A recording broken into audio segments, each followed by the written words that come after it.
Hey guys, tonight we are entering a quiet room where history is built. The storm is passing over the library, but in here the candles are lit and the work is delicate. We are stepping into the Medieval Bookbinder's workshop. We are going to watch the slow, beautiful assembly of a book, page by page. This is a story about texture, patience, and the sound of paper. So before you get comfortable, take a moment to like the video and subscribe. Now breathe in the scent of old leather, and let's ease into tonight's journey together. The workshop sits in that liminal space between day and night, caught in the grey light of an afternoon that refuses to fully commit to darkness. Outside, rain drums its patient rhythm against tall, narrow windows. The glass itself is old, hand-blown, and slightly warped, so the world beyond it ripples and bends like a memory that's beginning to soften.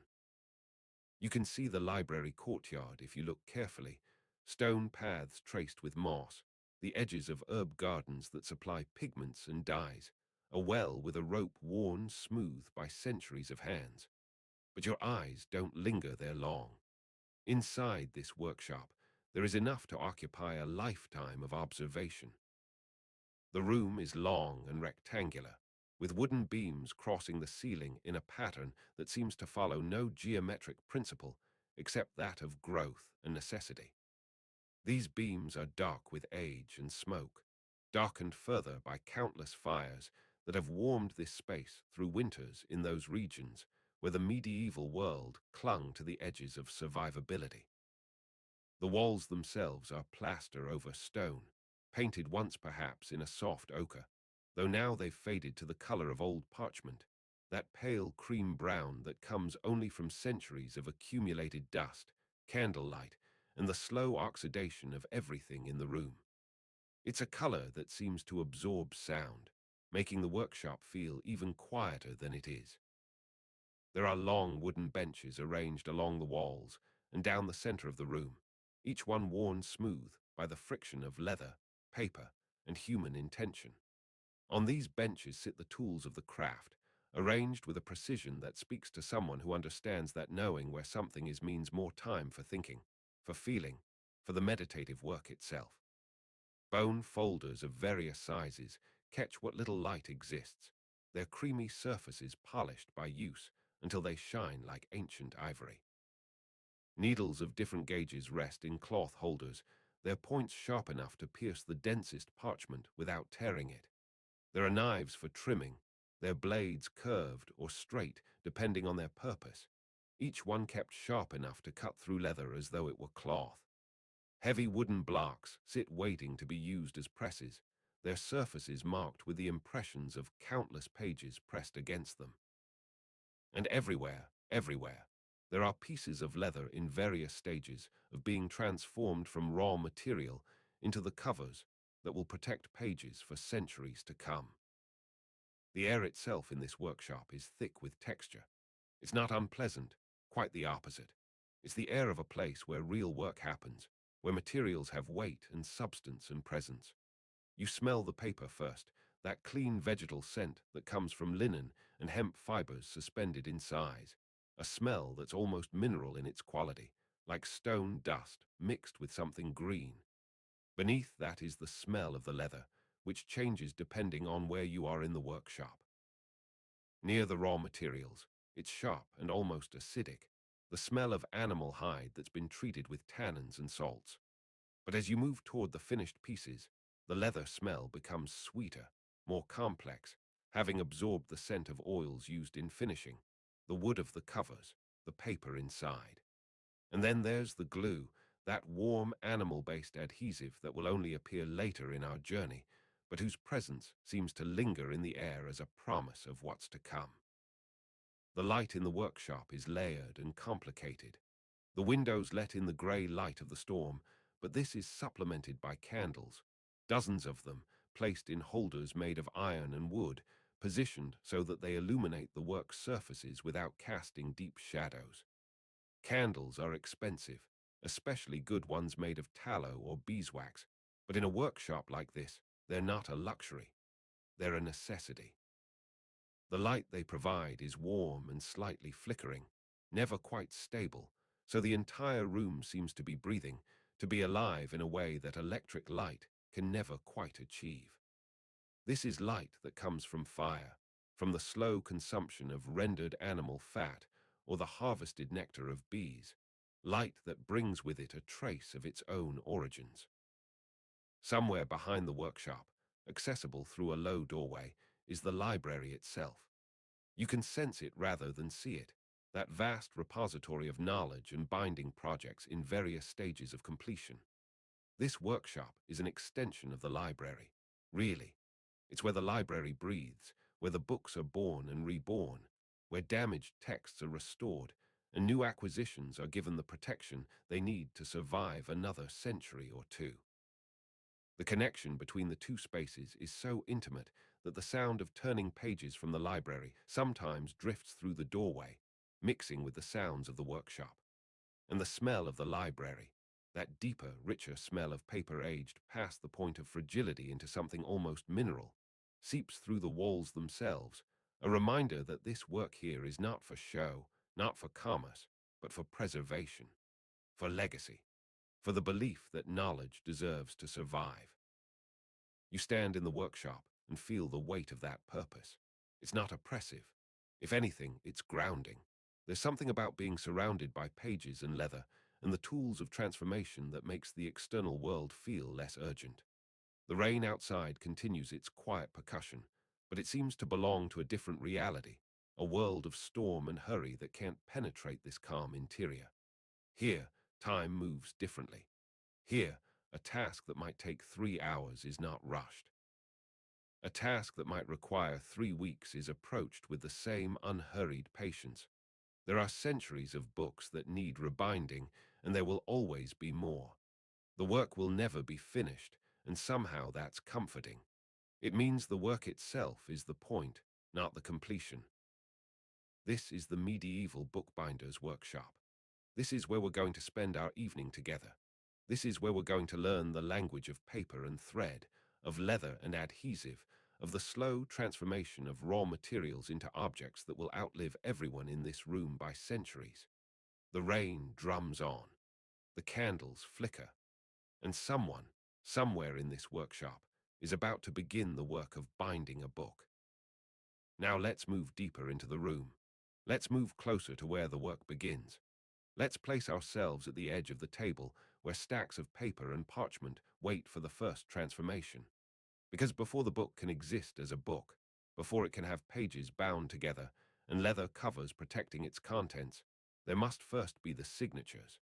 There must be the careful folding of large sheets into the sections that will form the spine of the finished binding. This is where it begins. This is the foundation upon which everything else is built. The parchment and paper arrive at the workshop already cut to size, having been prepared in another space by hands other than ours. These sheets are large, much larger than the finished pages will be. They're impressive in their scale, these pieces of material, and there's something almost daunting about them. A single sheet might measure 2 feet across in each direction, a rectangle of pale cream or bright white, depending on whether it's made from parchment or paper. Parchment is the more prestigious material, made from the skin of a young animal, calf, sheep, or goat, carefully cleaned and stretched and treated with chalk until it becomes a smooth, almost luminous writing surface. It's expensive. It's durable. It's the material of choice for important documents, for texts that will be consulted frequently and must therefore survive hard use. Paper, by contrast, is newer technology in the medieval world, at least in Europe. It comes from linen rags, beaten down and suspended in water until they form a kind of slurry, then lifted out on a screen and left to dry. Paper is cheaper than parchment. It's lighter. It's easier to write on in some ways, though it doesn't have quite the same durability. But for most books, paper is sufficient, and it's what most of our workshop business involves. The sheets are stacked in reams, and as you look at them, you notice immediately that they're not quite perfect. There are subtle variations in tone, slight imperfections in the texture, places where the fibers are denser or more sparse. These variations mean nothing to someone who doesn't work with paper, but to a bookbinder's eye, they're fascinating. They speak of the work that went into making the sheet, of the hands that processed the rags and lifted them from the water, of the days they hung drying in the sun. They're marks of authenticity, of reality, of the fact that this is a material that came from somewhere, that was made by someone, that carries within it evidence of its own creation. You reach out and touch the first sheet. It's warmer than you expected, warmer than paper usually is, because it's been sitting in this room long enough to take on the temperature of the air around it. It's also slightly stiff, slightly resistant when you try to lift it, because the sheets are still settling, still adjusting to the humidity of the workshop air. There's a particular way to lift a sheet of parchment or paper so that you don't crease it, so that you don't bend it in ways that will be visible later. You need to approach it from the edges, to lift with an even pressure across the entire surface. You need to move slowly. Rushing, even just slightly, introduces small waves and bends into the material that might not seem important, but that will cause problems later when you're trying to fold this sheet into sections. So you lift the sheet slowly, and as you do, you feel the weight of it settle into your hands. This is genuine weight, not the weight of something dense, but the accumulated weight of surface area. A sheet of parchment 2 feet square doesn't weigh much, but it weighs enough that you notice it, that you have to adjust the way you're holding your arms and hands to accommodate the load. And then you turn it so that it's positioned in front of you, parallel to the table, with the smoothest side facing up. This is going to be the side that people read from, eventually, so it needs to be treated carefully, handled with clean hands, protected from anything that might stain it or crease it. Now comes the folding. This is the beginning of the transformation, the first moment when a single sheet becomes something more than a sheet. The goal is to fold this large rectangle into a smaller rectangle, and then to fold that smaller rectangle into a shape called a signature, a section of pages that are nested together, folded so that each page is protected on one side by the fold of the outer pages. The most common signature is created by folding a sheet in half twice, which creates 8 leaves or 16 pages. But signatures can be created with fewer folds or more, depending on the specific needs of the book being made. You position the sheet in front of you. You're going to fold it lengthwise first, bringing one long edge toward the other. You need to be precise about this. If the fold isn't exactly centered, the signature will be slightly off, and when you stack multiple signatures together to form the text block, these small inaccuracies will compound. So you take a moment to estimate the center. You align the corners of the long edges, using your eyes and your hands to judge the fold line. And then, slowly, carefully, you begin to fold. The paper resists slightly. It wants to stay flat, but with gentle, even pressure, it begins to bend.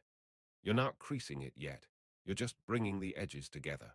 You can feel the sheet bowing slightly under your hands, finding the neutral point where it's balanced between the two positions. And then, when you're confident that the fold is true, you use the bone folder. The bone folder is one of the most beautiful tools in the bookbinder's workshop.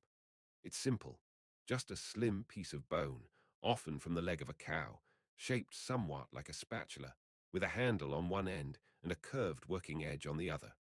The bone is smooth and hard, and it's been used by bookbinders for centuries.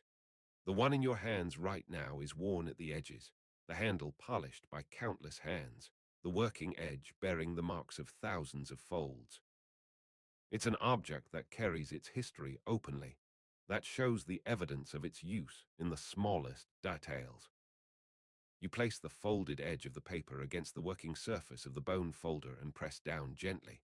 The bone is cool against the paper, and as you draw the folder along the fold line, the two surfaces in contact create a small amount of heat through friction.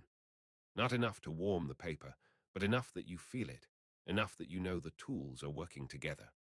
The fold line beneath the bone folder becomes sharp and permanent. The paper, which had been gently bent, becomes creased. You're marking this sheet with a permanent change in its structure, and there's something deeply satisfying about that. There's a small whisper of sound as the bone folder moves along the fold. It's almost the sound of paper accepting the fold, of the fibers realigning themselves along the new crease.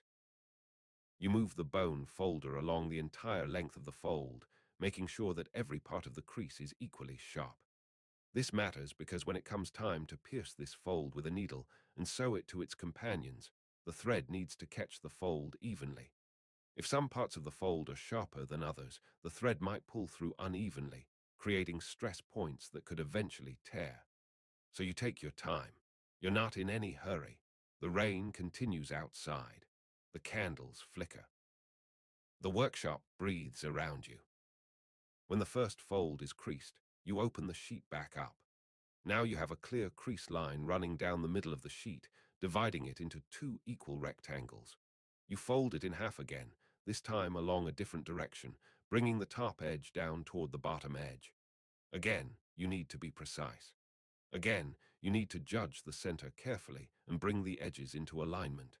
And again, the paper resists slightly before accepting the fold. As you fold, you notice something interesting. The sheet is now smaller, folded into a quarter of its original size, but it's thicker. A single sheet of paper has become, briefly, a smaller, more compact object. You can feel the layers when you handle it. You can sense the material building up on itself. And again, you use the bone folder to crease this new fold line. Again, you feel that small whisper of sound and friction as the bone passes along the crease. Open it again. You have four rectangles now, each one created by the two perpendicular fold lines. If you were to cut along some of these lines, you would separate the sheet into four distinct pieces of paper. But you're not going to cut. Instead, you're going to fold again, this time bringing one of the folded edges to meet the other folded edge. This creates what's called a nested fold. When you open this sheet again, it will have multiple fold lines, and the sheet will naturally want to close up in a specific way, with each section nested inside the next larger one. Two folds create a signature of 8 leaves, 16 pages. This is a common size because it's manageable, not too small to be wasteful, not so large that the inner pages are hard to sew cleanly. But some bookbinders prefer signatures of 4 leaves, which require only a single fold. Others work with signatures of 16 leaves or even larger, though those become more challenging to work with, more prone to dog-earing and damage as the inner pages rub against each other. You fold again, you crease again, and then when you open the sheet, you have something beautiful in your hands. You have a sheet that's been transformed. It's been marked by fold lines, by creases that show where it wants to fold, by the evidence of intentional shaping. There's a kind of intelligence in a folded sheet, a way that it anticipates the future form it's going to take. When you close it up again, bringing all the folds together, it wants to stay that way. It's eager to accept the form you've chosen for it. You set this signature aside on a growing pile. Around you, other signatures are stacking up, building slowly into a collection. Each one is identical, or nearly so. The same folds, the same number of leaves, the same potential for forming pages. But each one is also individual. No two signatures are quite the same, because the paper itself varies slightly, because your hands fold slightly differently each time, because even in this mechanical, repetitive process, there's always room for human variation, for the small imperfections that make something handmade beautiful. The smell of the paper seems to intensify as you work. The activity of handling the sheets, of folding them, seems to release something from the fibers. Or perhaps your nose is just becoming more attuned to it, more aware of the subtle scent that's always been there. Either way, it's pleasant, that clean, mineral smell of plant fibers, of something that's been processed and transformed, but that still retains some memory of its origins in cloth scraps and water and sun. The rain outside gets a little louder as you work, or perhaps it's just that you've become more aware of it, more able to notice it in the constant background of your attention. The storm is building. The afternoon is darkening. But inside the workshop, The work continues at its own pace, indifferent to the weather, focused only on the slow transformation of raw material into something that will eventually have meaning and purpose. You fold another sheet, then another. Your hands begin to move in a rhythm, your body learning the motion, your mind settling into the repetitive work. This is how the binding really begins, not with dramatic moments, but with this slow accumulation of folded sheets, this patient preparation of the material that will eventually become pages. Each sheet that you fold is one step closer to a finished book. Each crease is a commitment to a form that will last for centuries. And with every fold, the workshop around you seems to become quieter, more present, more real. Now, with the signatures stacked and ready, the true work of binding can begin. But before we can sew, we need the frame. We need the structure that will hold everything in place while we work. We need the sewing frame. The sewing frame sits in the corner of the workshop like some kind of ancient loom, which, in a sense, it is. It's a wooden structure, constructed from ash or oak, strong enough to bear significant tension without flexing or warping. The frame is rectangular, standing about 3 feet tall and perhaps 2 feet wide, with a series of horizontal bars running across the top and bottom. These bars have small hooks or notches cut into them, spaced roughly an inch apart, and it's through these that the cords that will form the spine of the book will eventually pass. You approach the frame and begin to set it up for work. The first step is to determine how many cords you'll need. This depends on the thickness of the signature stack and on how tightly you want to bind the book. A slender volume might need only 3 cords. A thick volume might need 5 or 6, spaced evenly along the spine. For the book you're preparing to bind, you choose 4 cords, a solid, traditional number that will provide good support without being excessive. The cords themselves are made from linen or hemp, twisted tightly so that they're almost as hard as rope. They're thick enough to have real presence, real weight, but thin enough that they won't create bulges in the spine of the finished book. You've already prepared them, already cut them to the correct length, long enough to extend beyond the top and bottom of the text block, so that you'll have something to tie off once the sewing is complete. You wind each cord around one of the hooks at the top of the frame, and then you stretch it down, bringing it taut but not so taut that the frame bows under the tension.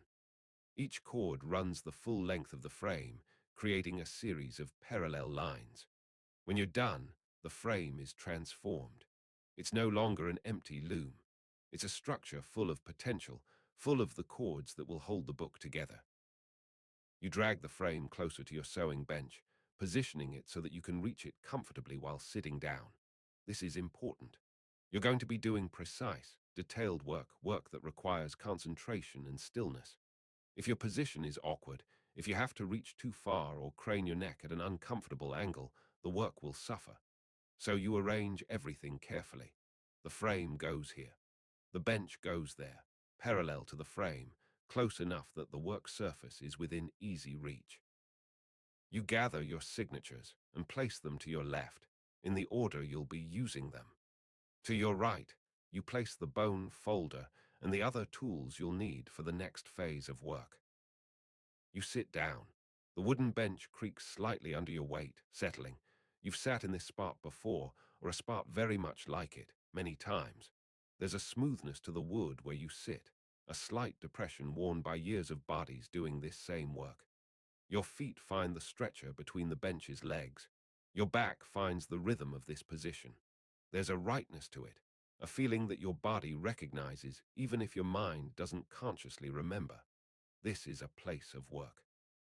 This is where the real binding happens. Outside, the rain is definitely louder now. The storm is passing directly over the workshop. You can hear it drumming on the roof, a sound that comes from above, from directly over your head, as though the sky itself has become close enough to touch. It's a solid sound, relentless, the kind of rain that will last for hours, that will soak the fields and fill the wells and turn the roads into rivers of mud. But inside the workshop, you're separate from all of that. Inside, you're in a different world, A world where the noise of the rain becomes just another texture in the environment, just another voice in the symphony of sounds that accompanies this work. You reach over and pick up the first signature. It's a small object, a folded rectangle of parchment about the size of your hand. It has weight to it, enough that you notice it, enough that it has presence in your hand. You can see the fold lines you made when you were preparing it, can see where the bone folder marked the creases. You can feel the edges where the pages meet, where the folded layers create a kind of ridge. This signature is going to be the innermost section of the book, the first one that gets sewn. Eventually, other signatures will be nested inside it, and it will become surrounded by them, protected on all sides by pages that aren't yet part of the book. But for now, it stands alone. For now, it's the foundation. You position the signature so that its spine, the folded edge, is facing toward the sewing frame. This is important. The spine is what will be sewn to the cords. The spine is what will hold the signature in place as part of the text block. So you line the spine up with the cords, making sure that the signature is positioned correctly in relation to where the cords are hanging from the frame. Now comes the next step. Now comes the piercing. This is the moment when the tool and the material meet, when the intention of the bookbinder is translated into permanent marks in the parchment. This is where it gets real. The needle is waiting for you, already threaded with linen thread. The needle is not large, not compared to a needle you might use for sewing cloth.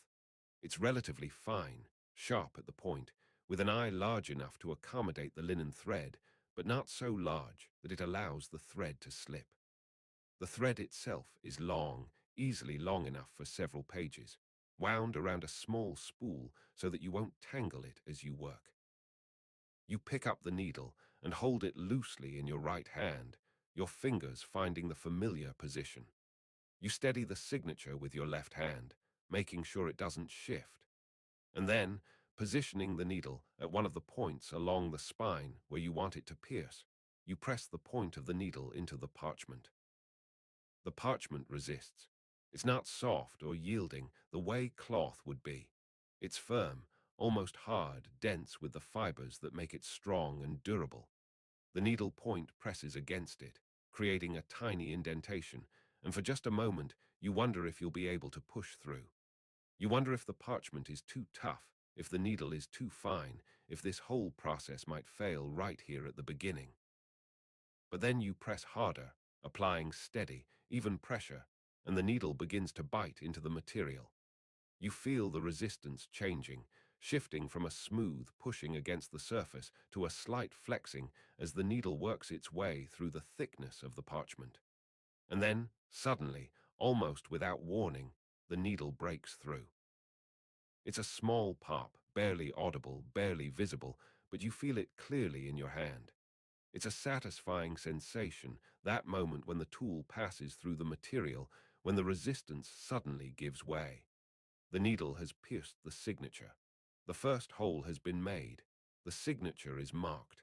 The binding has begun. You pull the needle through, drawing the thread after it.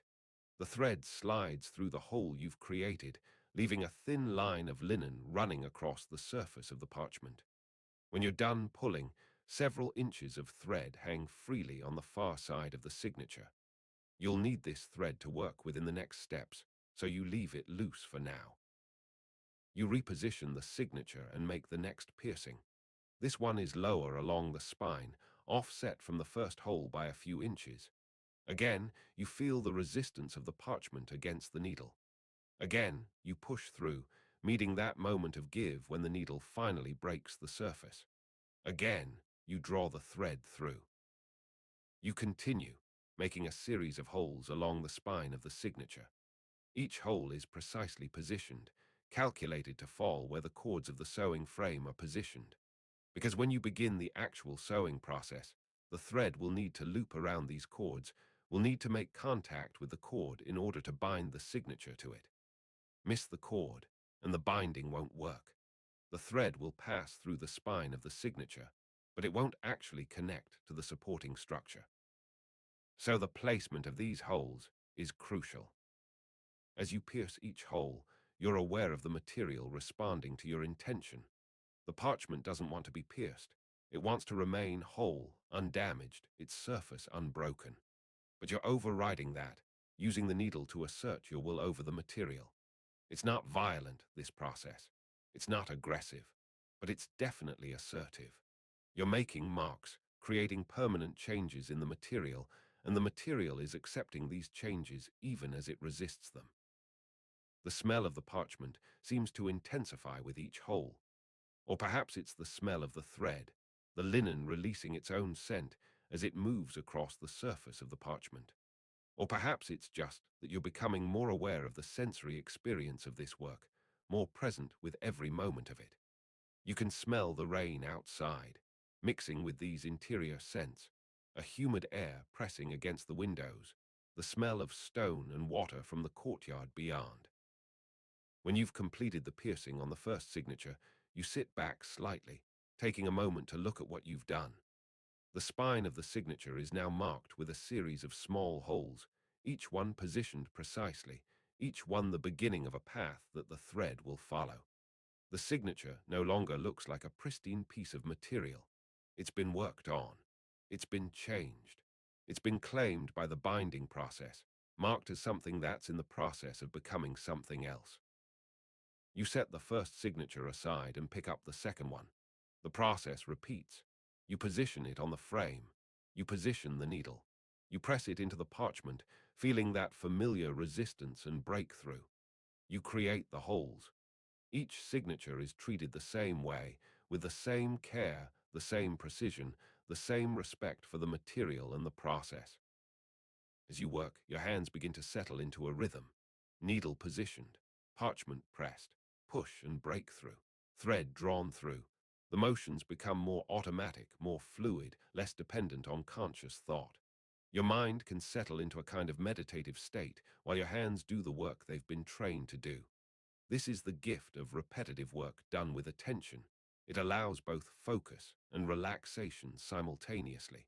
You're thinking about the work, but you're not thinking about the mechanics of it. You're present with what you're doing, but you're not forcing anything. It simply flows. The rain continues. The stack of pierced signatures grows. Your hands move smoothly from one to the next, from needle positioning to thread drawing, from one spine to another spine. Hours could pass this way, and you wouldn't particularly notice. This is the deep work, the quiet work, the work that builds the foundation for everything that comes next. This is where the book is being born, though it still doesn't look like a book. This is where the transformation is happening, though from the outside, it might seem like nothing much is occurring. Someone watching you work might wonder what the point of all this piercing is, what the significance of these small holes could possibly be. But those holes are everything. Those holes are the blueprint for the structure that will hold the pages together for centuries to come. Finally, the last signature has been pierced. The pile of prepared material is complete. Every page that will become part of the text block has been marked, has been prepared for the next step. And now, as the afternoon light continues to dim, as the rain shows no signs of letting up, as the candles burn steadily in their iron holders, you're ready for the work that will truly define the book. You're ready for the weaving. You're ready for the sewing. This is the heart of the binding. This is where the structure actually comes into being. This is where the signatures, which have been prepared separately, are woven together with thread into a unified, solid block. The sewing is not merely decorative, though it is beautiful. The sewing is not merely functional, though it is essential. The sewing is the actual architecture of the book, the structure that gives it integrity and strength. Without the sewing, the signatures would just be stacked pages, easily separated, prone to falling apart. With the sewing, they become one thing, a text block, a solid unit that can be handled roughly, that can be opened and closed repeatedly without damage, that can survive centuries of use. You lean forward on the bench, settling into the position you're going to hold for the next several hours. The sewing frame is directly in front of you, the four cords hanging parallel, ready to receive the thread. To your left is the stack of pierced signatures, prepared and waiting. In your hands, you have the needle, threaded with fresh linen thread, and the first signature ready to begin. The process begins with the innermost signature, the one you pierced first. You bring the spine of this signature up to meet the chords of the frame. You position the holes you've made so that they align with the chords. The first hole aligns with the first chord, the second hole with the second chord, and so on. When everything is positioned correctly, the signature's spine is in direct contact with the chords of the frame, and the holes you've created are positioned right where they need to be. Now comes the motion that will define the next hours of work. It's a motion that's elegant in its simplicity, complex in its execution, meditative in its repetition. It's the motion that weaves the thread through the signature and around the chords, creating the structure that holds the book together. You push the needle through the first hole in the signature's spine, pushing it from the outside in, from the gutter of the fold toward the inside of the signature. The needle slides through the hole you've already created, following the path you've marked. The thread follows behind it, being drawn through. You come out the other side, the inside of the signature, the place where the pages meet in the gutter. Now, with the needle and thread on the inside of the signature, you bring the thread around the nearest cord. This cord is hanging from the frame, taut and ready, lying right where your thread emerges from the spine. You loop the thread around this cord, bringing it back toward the signature. The cord is surprisingly thick, and the loop is substantial. You feel the thread wrapping around the cord, feeling the hard, woven surface of it, the slight curve of its hanging position. Now the needle goes back through the signature, piercing the second hole you made, going from the inside of the signature back toward the outside. The needle pierces the parchment again, that familiar resistance and breakthrough, and the thread is drawn through once more. You come out on the outside of the signature, and the thread now extends from one side of the spine to the other, having looped around the cord in the middle. The motion repeats, but now with a subtle variation. The needle goes through the next hole, piercing toward the inside of the signature. But this time, before you loop around the cord, you loop the thread around the part of the thread that's already coming out of the previous hole. You create a small knot, a catch point, something to anchor the work. This prevents the thread from slipping or shifting as the structure grows. The thread is locked in place, held by its own previous iteration. In, around the cord, out, that's the rhythm. In, around the thread, out, in, around the cord, out. The needle follows this pattern, moving from hole to hole, the thread looping around either a cord or the previous thread, creating a structure that's almost a weave. It's repetitive, but it's not mechanical. Each motion requires attention, requires adjustment, requires the application of strength in just the right amount. Too much tension on the thread and you risk breaking it. Too little tension and the binding won't be tight, won't be secure. You have to find the middle path, the balance point where the thread is taut enough to hold everything firmly, but not so tight that it's at the breaking point. Your shoulders begin to feel the work. Your arms move in this pattern again and again, creating what seems like an endless repetition, but that's actually building something real and solid with every motion. You feel the resistance of the material, the slight give of the thread as you pull it through, the substantial pressure of looping around the cords. Each motion is distinct and yet part of a larger pattern. Each repetition is identical to the one before, and yet slightly different because your hands are adjusting, your strength is varying, your position is shifting in tiny ways. This is the weaving. This is the structure being born. This is where the book is being bound together. When you reach the bottom of the first signature, you've created a series of connections between the spine of the signature and the chords of the frame. The signature is now attached to the frame, held in place by the thread, supported by the cords. It hangs there, suspended by this webbing of thread and cord, no longer independent, but now part of a larger structure.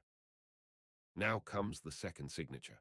You bring it up and position it on top of the first one, aligning its spine with the cords, making sure the holes you pierced in this signature also align with the hanging cords. The motion begins again. In, around the cord or the previous thread. Out.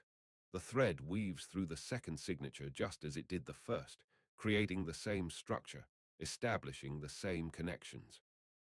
But here's where something beautiful happens. At certain points, the needle doesn't just loop around the cord. Instead, it catches the thread that came from the previous signature, the thread that's hanging between the two signatures. The current thread loops around this previous thread, creating a connection between the signatures. The second signature is now not only attached to the hanging cords, but also locked together with the first signature. The two are becoming one unit, one structure. As you add more signatures, this process becomes more complex and more beautiful. The third signature is woven in the same way as the second, but now it's being locked not just to the cords, but also to the thread that's hanging from the previous signature. Each new signature is being bound not only to the frame and the cords, but also to all the signatures that came before it. The structure is growing, building on itself, becoming thicker and more substantial with each addition. Your hands have settled into a rhythm that goes beyond conscious thought. The needle moves, the thread follows, the motion repeats. You're not thinking about the individual motions anymore. You're thinking about the structure as a whole, about how the binding is progressing, about whether the tension is right, and whether the connections are being made cleanly. This is the meditative state that the work creates, where the complexity becomes simple through repetition, where the complicated becomes automatic, where your mind can be simultaneously engaged and at rest. The rain pounds on the roof above you. It's heavy now, substantial, the kind of rain that belongs to a serious storm. Water streams down the windows in sheets, and you can see the courtyard outside becoming increasingly flooded. But inside, you remain dry, remain warm, remain focused on this work that seems to exist in its own time and space, isolated from the weather and the passage of hours. Signature after signature is added to the growing text block. The stack of pierced papers on your left diminishes as the structure hanging from the frame grows thicker. You watch it happening, this transformation from separate pieces into a unified whole. It's remarkable. It's almost mathematical in its logic, and yet it's also deeply human in its execution. A machine could conceivably create the same structure if you designed the machine correctly, if you programmed it with the right movements. But the structure created by a machine would be perfect in a way that this structure is not. This structure is marked by variation, by the small adjustments your hands have made, by the pressure variations in the thread as your strength fluctuated, by tiny imperfections that make it beautiful. After many signatures have been added, you begin to feel the weight of the growing text block. It's still hanging from the frame, still suspended, but it's becoming substantial. You can see it now, a brick of paper and thread taking shape, becoming something that looks like it might eventually become a book. The individual signatures have disappeared into the structure. You can no longer distinguish where one signature ends and another begins. They've woven together, locked together, become unified into something new. The sewing motion continues. In, around, out, in, around, out. The rhythm is hypnotic, meditative, drawing you deeper into the work. You're not thinking about anything except the immediate sensation of the needle piercing the parchment, the thread looping around the cord, the pull of the thread as it's drawn tight. Everything else has fallen away. The world outside the workshop has ceased to matter. The rain, the storm, the passage of time itself has become irrelevant. There's only this work, only this motion, only the slow transformation of raw materials into the structure of a book. And then, finally, you're done. The last signature has been woven. The last loop has been made. The needle goes through the final hole, the thread is drawn through one last time, and the sewing is complete. The text block is now a unified structure, held together by the thread, supported by the cords, ready for the next stage of the binding process. You lean back on the bench, stretching slightly, feeling your shoulders adjust to the cessation of the repetitive motion. Your hands ache slightly, pleasantly, the kind of ache that comes from meaningful work. Your eyes have adjusted to the candlelight, and you have to blink several times as you look up, as you take in the workshop around you again. The text block hangs from the frame, and it's remarkable. It's a solid brick of paper, perhaps an inch or more thick, depending on how many signatures you bound and how thick the parchment was. It's substantial. It has presence. It has weight. It looks like it could already be a book, except that it has no covers yet, no leather protection. The spine is exposed, showing where the cords run through it, where the thread is holding everything together. You reach out and touch the text block carefully. It's firm, solid, no give to it. You can slightly flex it if you try, but it resists the flexing. It wants to stay as it is, a unified block, a cohesive unit. This is the foundation of the book. This is the core upon which everything else will be built. Without this structure, there would be no book. Everything that comes next, the covering, the decoration, the finishing, all of that is built on the foundation that you've created here. As you look at the text block hanging from the frame, you notice something. It's not quite as thick or as heavy as you might have expected. Or perhaps it's the opposite. Perhaps you expected it to be lighter than it is. Either way, there's something surprising about the physical reality of it. The idea of a book is abstract, mental. But the physical presence of the text block hanging there is concrete and real and much more substantial than ideas usually are. You settle back on the bench. The rain continues outside. The candles continue to burn. And you let yourself sit with this moment of completion. This is a milestone in the binding process. This is the moment where the binding moves from preparation to actual construction, where the individual pieces have been joined into a unified whole. It's worth pausing to notice it, to appreciate it, to recognize that the work is progressing, and that the transformation that began with folding sheets of parchment is now well advanced. The text block will hang from the frame for a while longer. It needs time to settle, time for the thread to adjust to the tension, time for the structure to stabilize. But it's essentially complete. It's ready for the next phase. And that next phase, the phase that will truly make it into a book, is coming soon. That phase involves the spine, the thick glue that will set all the threads and bind the pages together permanently. That phase is waiting. But before we move to the glue, let's take a moment to observe what's happened here.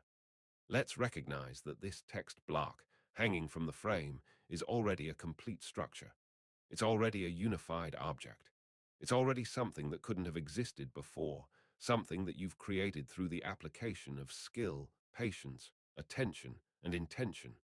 This is the work of binding. This is how a book comes into being.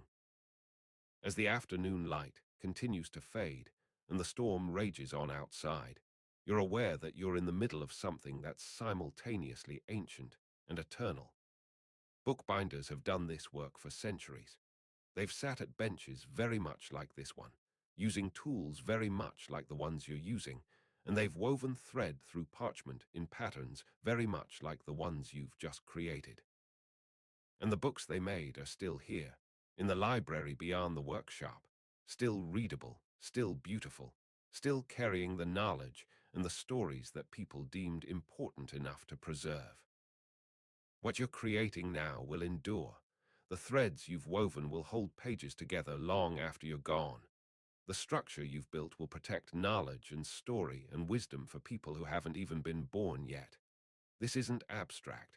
This is real. This is meaningful.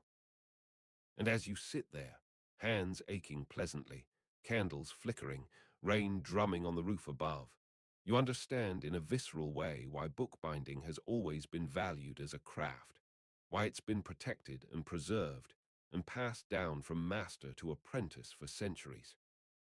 The text block grows thicker as more signatures are added. Each time you add a new signature to the stack, the overall thickness of the text block increases noticeably. If you were binding a slender book, you might only add 5 or 6 signatures, and the text block would remain thin, delicate, barely more than a quarter-inch thick. But if you're binding something more substantial, a theological text, a historical record, a book of natural philosophy. You might add 10, 15, even 20 signatures. And as the number of signatures grows, so does the physical presence of the text block. It becomes more impressive, more substantial, more like an object that deserves to be bound in leather and placed on a shelf in a library. The text block you're creating is somewhere in the middle of the spectrum. It's already quite thick, already substantial, but you can see that there might be room for more signatures. You could keep going, keep adding layers, keep building the structure higher and thicker. But at some point, you reach the end of the material available to you, or you reach the end of the text that's being bound. This particular book has a particular length, and when you've bound all the pages into the text block, the sewing is done. This is where the beautiful mathematical precision of the binding truly becomes apparent. Each page of the finished book has come from one of the signatures you've woven together. The way the signatures nest inside each other, the way the outermost signature becomes the outside of the text block, the way the innermost signature ends up in the middle of the completed block, all of this has been planned. All of this follows a logic that the medieval bookbinder understands completely, even if they might not be able to articulate it in mathematical terms. When you open the finished book, which you haven't done yet, because the text block is still hanging from the frame, you'll find yourself standing at a specific place. You'll open it to somewhere around the middle, and the innermost signature will be there, and the pages will be arranged in perfect order, each one finding its natural place in the sequence because of the way the signatures have been constructed and woven together. This is not accidental. This is not luck. This is the result of understanding how paper, when folded and nested, naturally arranges itself. This is craft knowledge, the kind of knowledge that comes from doing something the same way hundreds of times and understanding, on a cellular level, how the materials behave. As you watch the text block grow, you're watching order emerge from materials. You're watching a logical structure take physical form. This is satisfying on a level that's hard to articulate. It satisfies something deep in the human mind, something that loves order and pattern, and the sense that complex things can be broken down into simple, repeatable steps. It satisfies the craftsperson's desire to make something real, something tangible, something that will last. The signatures pile up. 8 hours into the work, you've bound perhaps two-thirds of the way through the total list of signatures. Your hands are more confident now, the motion completely automatic, your mind settled into a deep meditative state. You could do this for hours more and never tire of it. The repetition is soothing, the progress is visible and steady, the outcome is certain and beautiful. The rain seems to be slackening slightly.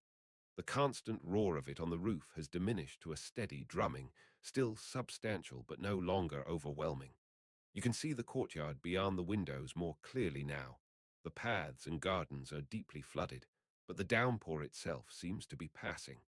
The storm is moving on, drifting towards some other part of the landscape. But you barely notice. You're deep in the work now, and the work is what matters. The rain is just accompaniment, just soundtrack to the binding. Eventually, you add the final signature to the text block. The sewing ends. The text block hangs from the frame, complete and finished, and hanging there waiting for the next phase of the binding. It's a remarkable object. Thick, substantial, unified. It no longer looks like a stack of loose papers. It looks like something that has always been unified, something that was made as a single unit rather than assembled from parts. That's the accomplishment of the sewing. The thread has hidden beneath the fold lines and inside the signatures, mostly invisible, and yet it's holding everything together. It's created the illusion of unity out of separate pieces. You carefully examine the spine of the text block. You can see where the cords run through it, creating slight bumps in the surface. These bumps will eventually be visible on the finished book, showing where the cords are, giving the spine a characteristic ridged appearance. This is considered beautiful in medieval bookbinding. Far from being something to hide, the cords are celebrated. their presence acknowledged in the design. Some bookbinders will even decorate along the ridges created by the cords, adding gold leaf or painted designs to emphasize the structure. The spine also shows where the thread has passed through it, though most of the thread is hidden. Some of it is visible on the inside of the spine, where you can see the looping pattern you created as you wove the thread around the cords. This interior is not typically visible in a finished book. The spine will eventually be covered by leather or another binding material. But for now, it's exposed, and you can see clearly the evidence of the work you've done. As you lean back and survey the completed text block, you feel a satisfaction that's both deep and complete. The work is far from over. There's still the matter of the covers, the leather that will protect the pages, the decoration that will make the book beautiful and show what's inside it. But the foundation is complete. The structure is solid. The book, in its essential form, exists now. Everything that comes next is refinement, protection, beautification. But the core of the book, the bound pages, the structure that holds them together, the logic of their arrangement, that's all here now, hanging from this frame, waiting for the next stage of transformation. The afternoon is turning into evening. The rain has mostly stopped, though occasional drops still strike the windows. The courtyard is beginning to drain, the water finding its way to the well and to the lower areas of the grounds. The storm has passed, and it's left the world outside cleaner, fresher, more ready for whatever comes next. Inside the workshop, the candles are burning steadily, their light unchanged by the passage of time or the changes in the world outside. The text block hangs from the frame, moving very slightly in the air currents that drift through the workshop. It's ready. It's waiting. And soon, very soon, the next phase of the work will begin. But that's still ahead. For now, let's attend to the spine. Let's prepare it for what comes next.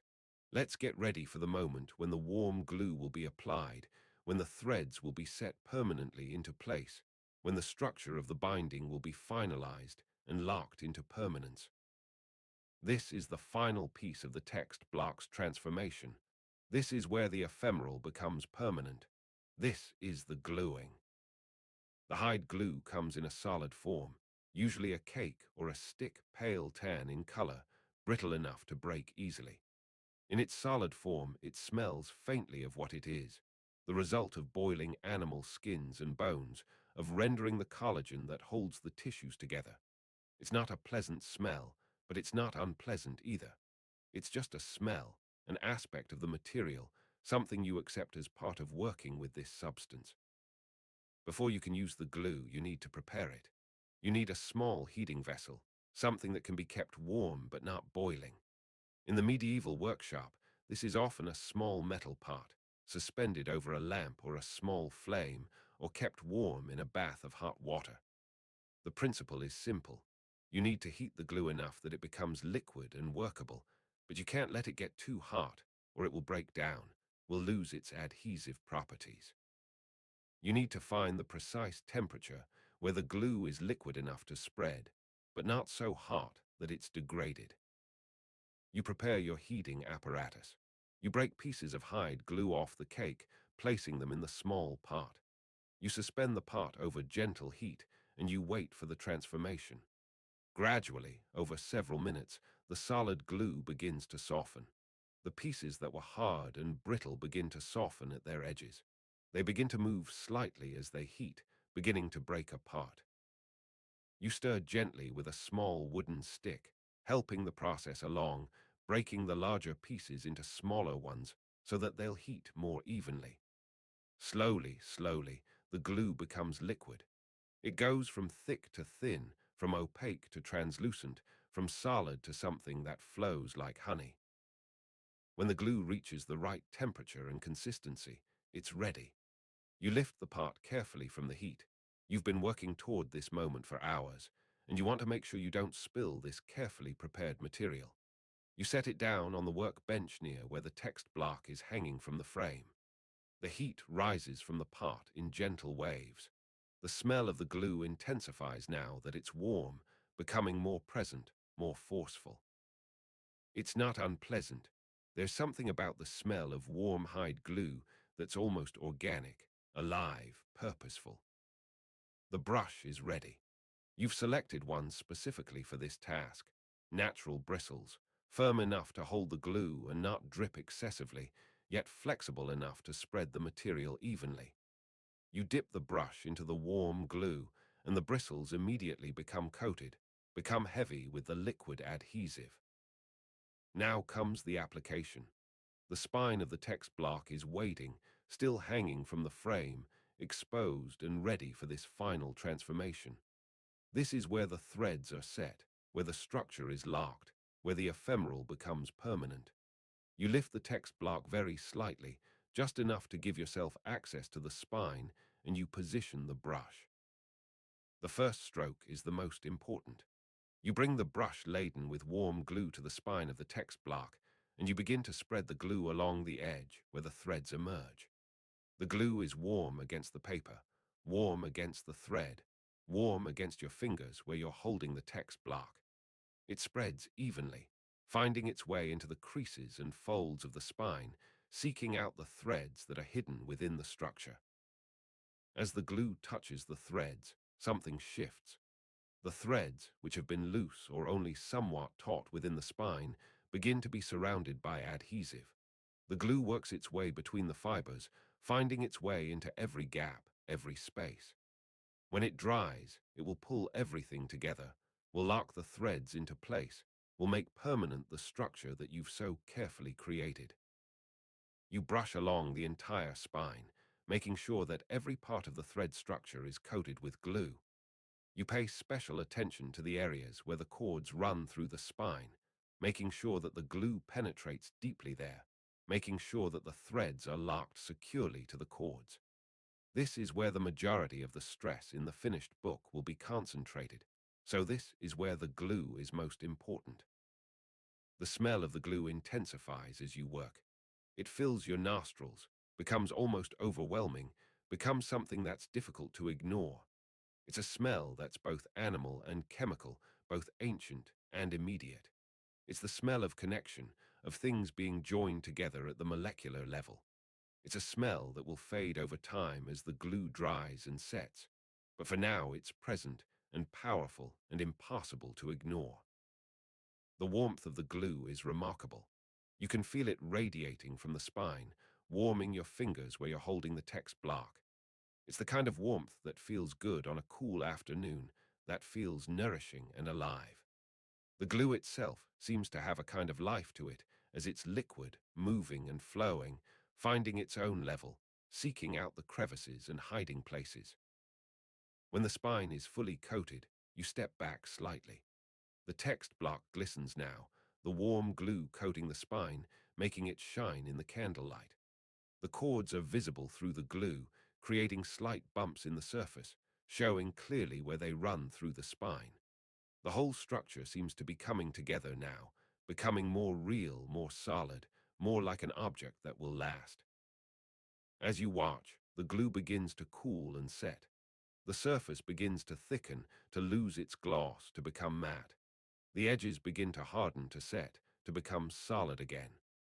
The smell, while still present, begins to fade slightly as the chemical process of the glue setting begins. It's a gradual transformation, not immediate but perceptible if you watch carefully. The setting glue will eventually be sanded smooth, if needed, will eventually be covered by leather binding material if this is to be a bound book. But for now, in this moment, it's the final touch on the text block. Everything is sealed now. Everything is locked together. The book, in its essential form, is complete. You set the text block carefully back into its resting position, hanging from the frame. Let it hang there for a while longer. Let the glue cool and set completely. Let the entire structure have time to settle and adjust to its new reality where the threads are permanently locked in place. The pot of remaining glue sits on the workbench, still warm, still slightly liquid, waiting. You've used enough of it to complete the spine coating, but there's more if you need it, if there are additional tasks that require adhesive. For now, though, your primary work is done. The glue has been applied. The final step has been completed. You lean back on the bench and you allow yourself to feel the exhaustion that comes from hours of careful work. Your shoulders are tired. Your hands are tired. Your eyes have adjusted so completely to the candlelight that it seems almost too bright. But it's a good exhaustion, a clean exhaustion, the kind that comes from work that matters. The workshop is quiet now. The rain has stopped entirely. Outside, the evening is settling over the courtyard, bringing with it the freshness that follows a storm. The air inside the workshop is thick with the smell of glue and paper and leather. It's a smell that's deeply embedded in the space, that seems to come from the very walls and floorboards. The text block hangs from the frame. The glue sets on its spine. The threads are being locked into permanent position. And the book, the real book, is taking form. This is where the transformation becomes complete. This is where the individual pieces, the separate signatures, the loose threads, the unfinished materials all merge into a single unified object. The text block is no longer a collection of components. It's a thing unto itself. It's a book. Not yet covered, not yet finished, but fundamentally a book. A unit. A structure. A container for pages and words and knowledge. The text block hangs from the frame in the candlelit workshop, the glue on its spine slowly cooling and hardening, sealing the threads into permanent position. Outside, the last of the rain has stopped. The sky beyond the windows is clearing, showing the deep grey blue of early evening. But your attention is not on the outside world. Your attention is on what comes next. The text block is complete, but a book needs covers. A book needs protection. A book needs boards. The boards are waiting for you in another corner of the workshop, stacked carefully, already selected for this particular book. They're not what you might imagine if you've never seen a medieval book before. They're not cardboard. They're not paper or cloth or any kind of flexible material. They're wood. Solid, heavy, substantial wood, oak from the look of it, with a grain that shows the growth rings of the tree that it came from. These boards are perhaps a quarter-inch thick, maybe a little more, and they're cut to a size that's slightly larger than the text block, large enough to protect the edges of the pages, but not so large that they'll interfere with the sewing or the attachment process. You carry the boards over to your workbench, setting them down carefully. They're heavier than you might have expected for their size, which is one of the things that makes oak such a good choice for binding boards. It has density, substance, weight. It will protect the pages from pressure and impact. It will provide a foundation solid enough to support the leather covering that will be applied next. As you examine the boards more closely, you notice that they're not perfectly finished. The edges are relatively rough, showing saw marks from where they were cut to size. The surfaces are smooth enough, but not perfectly smooth. There are minor imperfections, small variations in the wood grain, places where the wood is slightly rougher than others. This is natural wood, worked by hand and saw, not by machines. Every board is slightly different from every other board, even though they were presumably cut from the same piece of wood, cut at roughly the same time. The work you're about to do is to refine these boards, to smooth them, to make them more beautiful and more functional. You're going to shape them slightly, chamfering the edges. That is, beveling them so that instead of having sharp corners, the edges have a slight angle, rounded and smoothed. This serves both a practical and an aesthetic purpose. Practically, beveled edges are less likely to damage the leather that will eventually cover them. They won't cut or tear the covering material when the leather is being fitted. And aesthetically, a beveled edge is more elegant than a sharp corner. It's a mark of craftsmanship, a sign that this is not just a board, but a carefully prepared surface that's been refined and worked to meet specific standards. To do this work, you have a tool called a plane. It's a simple tool, one of the oldest tools in the woodworker's arsenal. It consists of a block of wood, the sole plate, with an iron blade set into it at a precise angle. The blade is sharp enough to shave the hair off your forearm, sharp enough to cut through wood fibers cleanly without tearing or splintering. It's an elegant tool, really deceptively simple in its design, but remarkably effective in its function.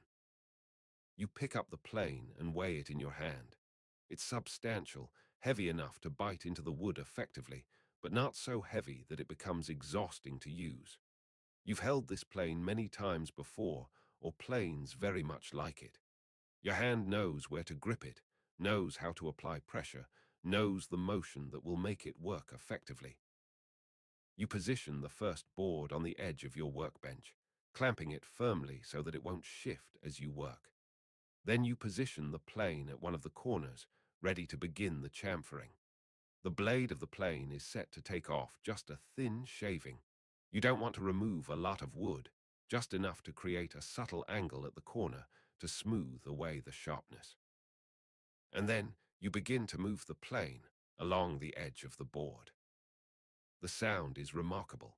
It's a whisper at first, almost below the threshold of hearing, but as you settle into the motion and the plane begins to bite into the wood properly, it becomes more audible. It's the sound of iron against wood, of fibers being sliced cleanly away, of the two materials engaging in this ancient conversation that humans have been having with wood for thousands of years. It's not a harsh sound. It's not the screeching of a saw or the pounding of a hammer. It's almost musical, a soft whispering, a gentle rasping, the sound of refinement and precision. As you draw the plane along the edge of the board, you can feel the work happening in your hands. You feel the slight resistance as the blade encounters the wood grain, the adjustment you make as you angle the plane slightly to work with the grain rather than against it. You feel the vibration of the tool as it works, a vibration that travels up through your arms and into your body. You feel the tiny shavings being curled up by the blade, the wood being transformed, refined, smoothed. The shavings themselves are beautiful. As the plane works, it produces thin curls of wood, almost like paper in their thinness, almost like the pages of a book if you think about it. These shavings show the figure of the wood, the grain patterns, the subtle variations in color and texture that exist within the oak. They're warm in color, golden brown, where the freshly exposed wood catches the candlelight. They smell of the wood itself, releasing the scent of oak as the fibers are freshly cut, a smell that's almost spicy in its quality, almost mineral. You work your way along all four edges of the first board, creating a subtle bevel on each one. The work requires attention, requires focus, requires your hands to remain in the right position, your pressure to remain consistent. But it also allows your mind to settle into a meditative state, because the motion is repetitive, the goal is clear, the feedback is immediate and satisfying. As you work, you notice how your body finds the right position for this task. Your shoulders are relaxed but engaged. Your back is straight but not rigid. Your arms move in a smooth, flowing motion that seems to come from some deep memory of what tools can do, how they work, how to make them work effectively. You're not thinking about the individual motions anymore. You're just working, allowing your body to do what it knows how to do. The edges of the first board are now beveled, smoothed, refined. You set it aside and pick up the second board. The same work begins again. The plane is positioned. The motion begins. The sound returns, that soft rasping, that gentle conversation between tool and material. The shavings curl away. The board is transformed. Hours seem to pass, though it's probably only an hour or so of actual work. When both boards are completed, their edges are no longer sharp. They're no longer rough. They've been refined, beautified, prepared for what comes next. You run your fingers along the beveled edges, feeling the smoothness, appreciating the subtle change that the planing has created.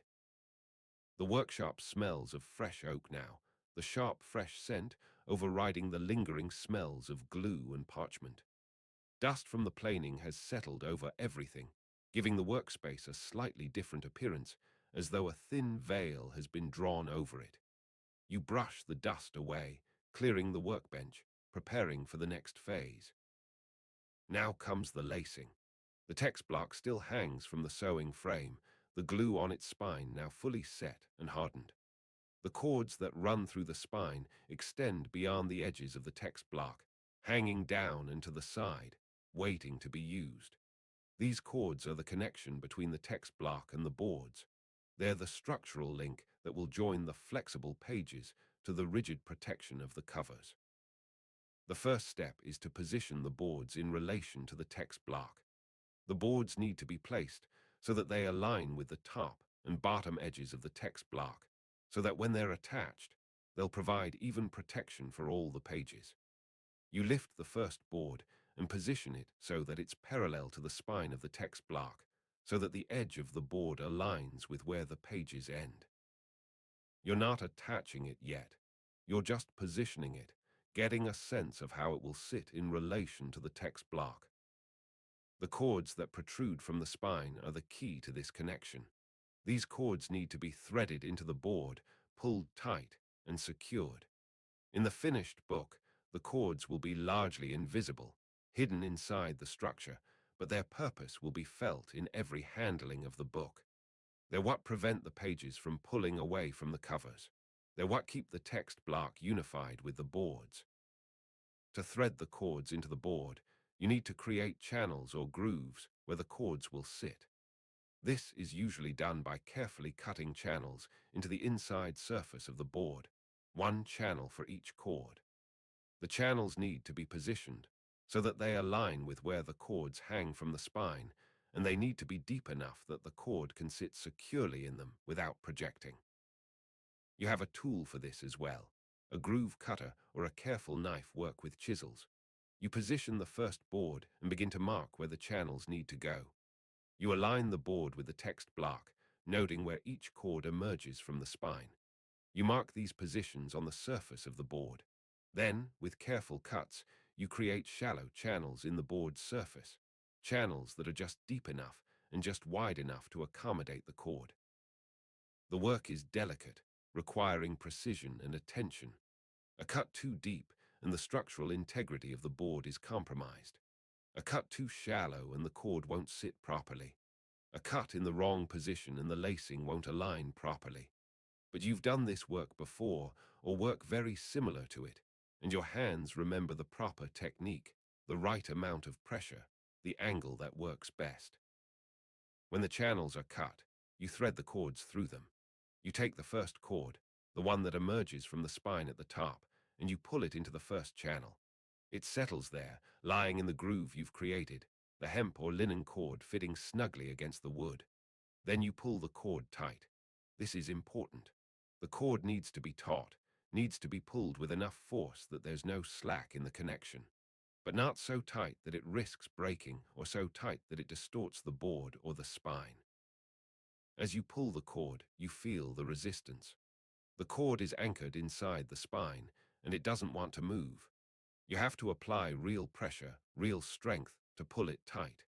You pull steadily, maintaining the pressure, feeling the cord tighten, feeling the connection between the text block and the board becoming stronger, becoming more unified. When the cord is tight, you secure it. This is usually done by driving a nail or peg through the cord where it sits in the channel, pinning it permanently to the board.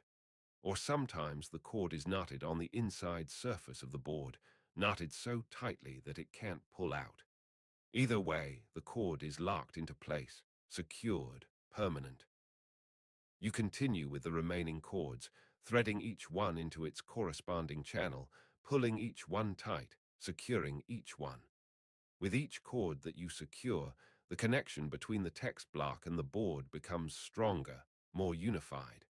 The separate elements, the text block and the board, are becoming a single unit. When all the cords on one board are secured, you move to the other board. The same process repeats. Channels are cut or verified, cords are threaded, cords are pulled tight, cords are secured. And now the text block is attached to both boards, connected through the lacing of the cords, held firmly but flexibly in place. You set the laced text block and boards aside to rest. The lacing has created a crucial structural connection, but the book is not yet finished. It's still lacking the covering that will hold everything together aesthetically and provide additional protection. That covering comes next. That covering is leather. The leather is waiting for you, folded carefully and kept damp so that it remains pliable. It's calfskin, premium material, soft and fine-grained, the kind of leather that's reserved for important books. Calfskin is prized by bookbinders for a number of reasons. It's fine-grained, which means that it can be tooled and decorated with great precision. It's durable, lasting for centuries without significant deterioration. It's beautiful, with a warm color and a subtle sheen that no other leather quite matches. You unfold the leather carefully. It's damp, cool to the touch, and remarkably soft. Unlike dry leather, which is stiff and resistant, damp leather is supple, pliable, willing to conform to shapes, eager to be worked.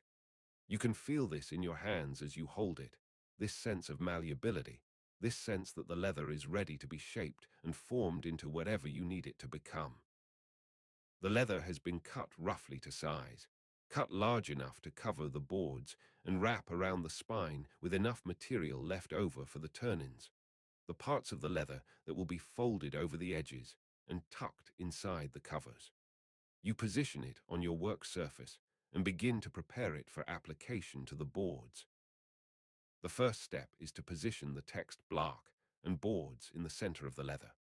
You align them carefully, making sure that the leather extends equally beyond all the edges, making sure that there's enough material to wrap around the spine and enough to turn in at the edges.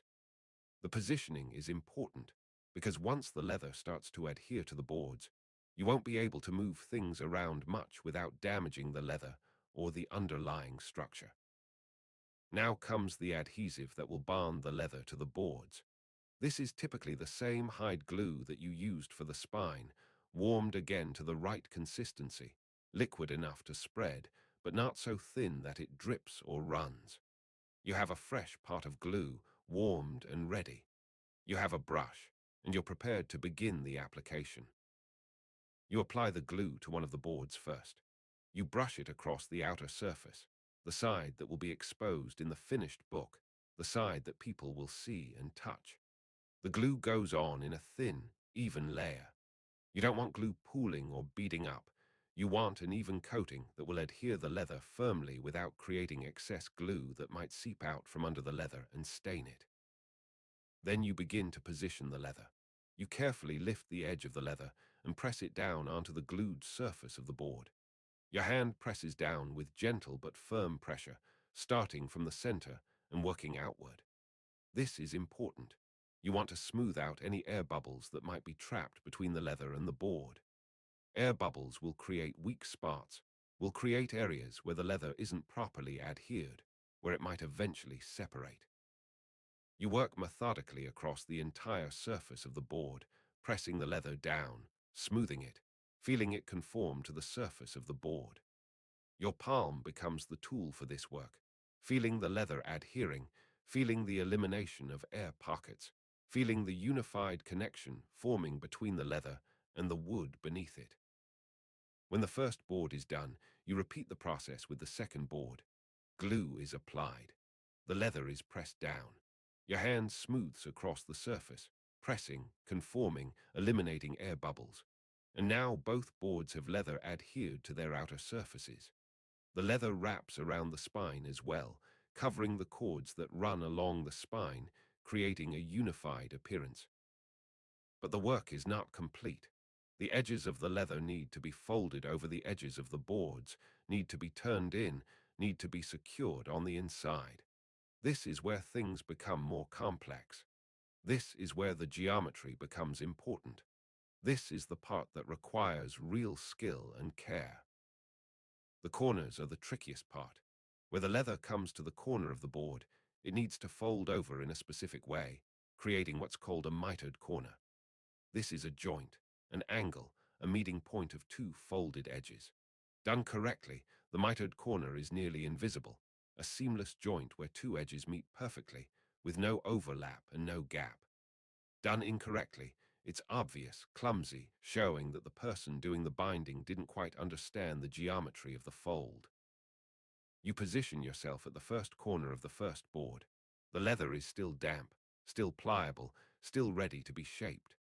The corner of the board is sharp. You can see the beveled edge you created with the plane, a subtle angle but still a corner, still a place where the board ends.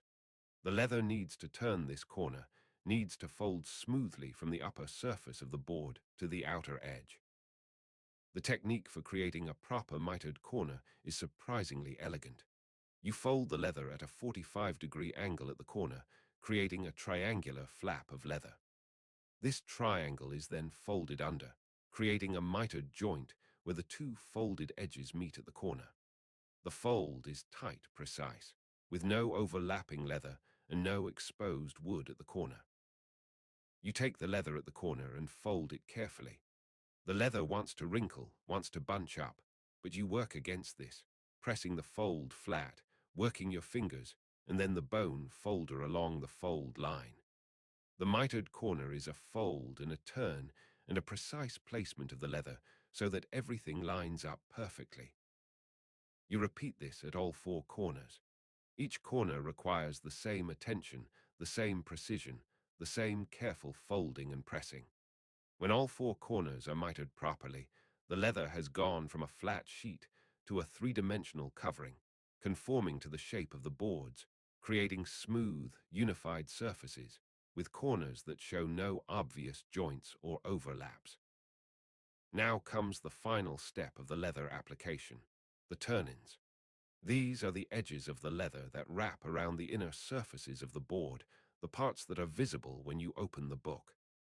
The turn-ins need to be glued down as well, need to be smoothed and pressed, need to be made to adhere firmly to the boards. You fold the turn-ins over the edges of the boards. The leather folds around the edge, covering it, and then adheres to the inside surface of the board. Again, you brush glue, press the leather down, smooth out air bubbles, work to create a unified, well-adhered surface.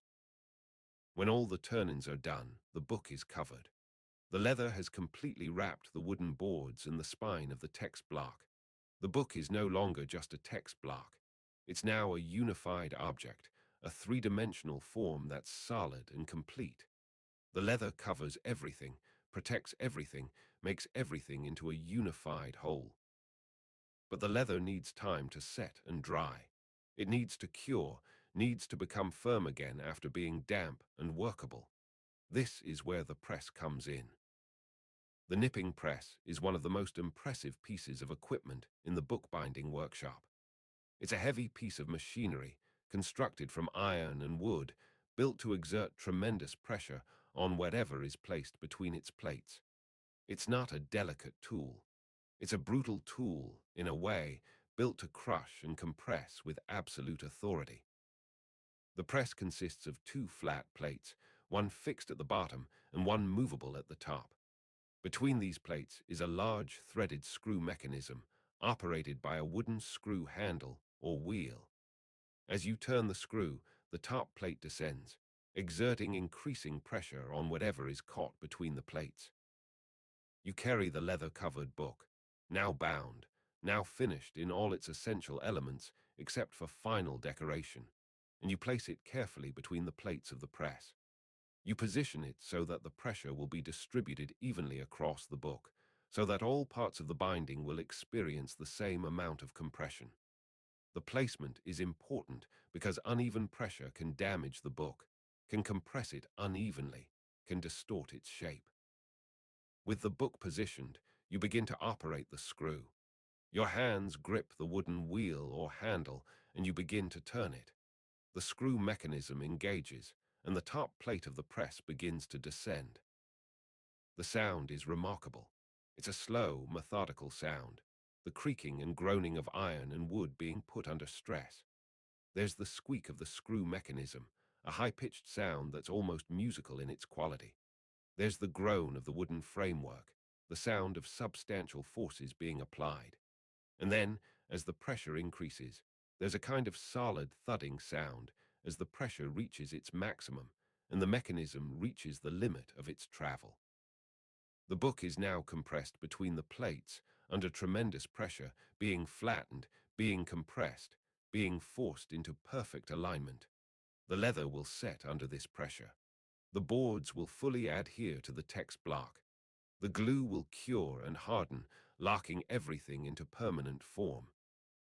You leave the book in the press. It will stay there for hours, perhaps overnight, depending on how much time you have and how much pressure you've applied. The longer it stays under pressure, the more completely the leather will set, the more firmly everything will adhere. This is a moment of rest in the binding process, a moment where the book is forced into stillness, forced into perfect alignment, held absolutely firm while the adhesives do their chemical work. The workshop seems quieter now that the active work has paused. You move around the space, tidying, putting away tools, cleaning the workbench. The small parts of glue are set aside to cool completely. The leftover leather is folded carefully and put away. The wooden blocks and the pressing tools are returned to their places. As you work, you're aware of the book in the press, sitting under pressure, curring, becoming permanent. You can see it through the iron framework of the press, compressed between the plates, solid and final. The binding is essentially complete now. Everything that comes next is decoration, refinement, finishing, but the core structure is done. When enough time has passed, enough for the leather to set, enough for the glue to cure, enough for the book to stabilize in its new compressed form, you return to the press. You slowly, carefully reverse the screw mechanism. The wheel turns the opposite direction. The screw unwinds. The top plate of the press rises slowly, slowly, releasing the pressure. And then, finally, the book is free. You lift it from the press, and it's transformed. It's solid now, firm, its shape locked in place. The leather has set, the boards are firmly adhered to the text block, everything has bonded and cured and become permanent. You can open the book, and it opens smoothly, the leather creasing along the spine in a natural way. You can close it, and it closes firmly, the boards protecting the pages, the structure intact and strong. But the book is not yet complete. It still needs the clasps, the metal hardware that will keep it closed. The clasps are made of brass, crafted with precision and care. They're small objects, really, just a few inches long, but they're beautiful in their functionality. Each clasp consists of a metal loop attached to the backboard and a corresponding metal catch on the front board. When the book is closed, the loop from the backboard hooks over the catch on the front board, holding the covers firmly closed. The addition of the clasps is meticulous work. The metal pieces need to be positioned precisely, need to be attached in such a way that they're secure but also aesthetically pleasing, that they enhance the appearance of the finished book. You mark the positions where the clasps will go, measuring carefully to ensure that they're centered, that they're equidistant from the edges, that they're positioned symmetrically. Then you attach them. This is usually done with small nails or rivets driven through pre-drilled holes, securing the metal to the leather and the boards beneath. Each nail is a small moment of precision, a small sound as the hammer strikes it, driving it home, locking the metal in place. When all the clasps are attached, you test them. You close the book and verify that the clasps engage properly, that they hold the book closed with satisfying firmness. The metal components create a soft clicking sound as they engage, a metallic whisper that speaks of quality and precision. It's a sound that will become familiar to anyone who uses this book regularly. The sound of opening and closing, of the clasps disengaging and engaging, of the book responding to handling. The book is now complete, completely complete, structurally finished, covered, protected, adorned with hardware. It's a real book, a finished object, something that's ready to be handled, to be used, to be shelved in the library where it belongs. Outside the workshop, the storm has completely passed. The evening has settled fully now, and the sky beyond the windows is deep blue, almost purple, showing the first stars of the night. The courtyard is still wet from the rain, but the water is draining away, and the stones are beginning to dry. The whole world outside has been washed clean by the storm, made fresh, made new. You carry the finished book with both hands, treating it with the reverence it deserves. You've been working on this book for hours, have put skill and attention and intention into every aspect of its creation. It's real to you now, has become an object of significance, something that matters because you've made it matter through your work. You walk from the workshop through the low doorway that connects it to the library. The library opens up around you, vast and cool, filled with shelves that stretch from floor to ceiling. The smell here is different from the workshop. It's the smell of aged paper, of leather that's been aging for years or decades or centuries, of knowledge accumulated and preserved. It's a smell that speaks of time, of the slow accumulation of understanding, of the preservation of human thought and human story. The shelves are full of books, hundreds of them, perhaps thousands. Each one is a finished binding, a completed object, a preserved text. Some are old, their leather covers worn and darkened by age and handling. Others are newer, their leather still bright, their bindings still crisp. They're arranged by subject, by language, by size, by whatever organizational system the librarians have established. You find the place where your book belongs. It's a shelf dedicated to texts of a certain category, and your book fits naturally among them, belongs with them, becomes part of the collection. You place it carefully, sliding it into position, aligning it with its neighbors, settling it into place. And there it is. The book you've made, the book you've spent hours binding, the book that began as a pile of signatures and spools of thread and pieces of leather, it's now part of the library. It's on a shelf. It's among the preserved knowledge of the world. It's safe. The library is quiet, peaceful. The candlelight that fills it comes from dozens of sources, creating a warm glow that makes the aged leather and paper glow softly. The smell is constant, unchanging, the smell of preserved knowledge.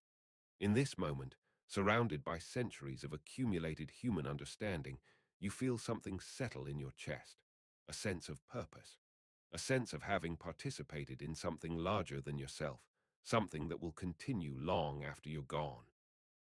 You return to the workshop. The work is done. The book is bound, finished, shelved, ready for whoever will eventually take it from the shelf and read it, will open it and close it, will use the clasps you installed to keep it closed, will feel the leather you shaped and adhered, will read the pages you've so carefully preserved and protected. The workshop is tidy now. You've cleaned the workbenches, put away the tools, gathered up the scraps of leather and the shavings of wood. The smell of leather and glue lingers in the air. It will linger for days, perhaps weeks, a ghost of the work that was done here. The small parts of glue have cooled and solidified, the hide glue returning to its solid state, ready to be warmed again for the next book that will pass through this workshop. The candles are beginning to burn down, their flames smaller now, their light slightly dimmer. But they still illumine the workspace, still show the marks of the work that was done, the evidence of human intention and human skill applied to material to create something lasting. You sit on the bench where you've spent so much of the day and you allow yourself to rest. Your hands are tired, pleasantly tired, the kind of tired that comes from work that matters. Your shoulders are relaxed now, released from the tension of careful work. Your mind is settled, peaceful, content with what's been accomplished. The knowledge is safe now. The words that were written on those pages, the understanding that was captured in ink and preserved in parchment, it's all protected now. It's protected by the binding you've created, protected by the leather cover, protected by the wooden boards, protected by the careful construction that will allow this book to survive handling and weather and the simple passage of time. And you are safe too. You've done good work. You've applied skill and attention and intention. You've created something that will last. You've participated in the great work of preservation, of keeping knowledge alive, of protecting the stories and the wisdom of the world. This is meaningful work. This is work that matters. The library beyond the workshop is sleeping now, the books resting on their shelves, the knowledge they contain preserved and protected and safe. The rain has passed. The storm has moved on. The world is quiet and at peace. And as the glue dries and the leather sets for the night, the library stands silent, guarding the stories of the past. The work is done, and you are safe. Sleep well.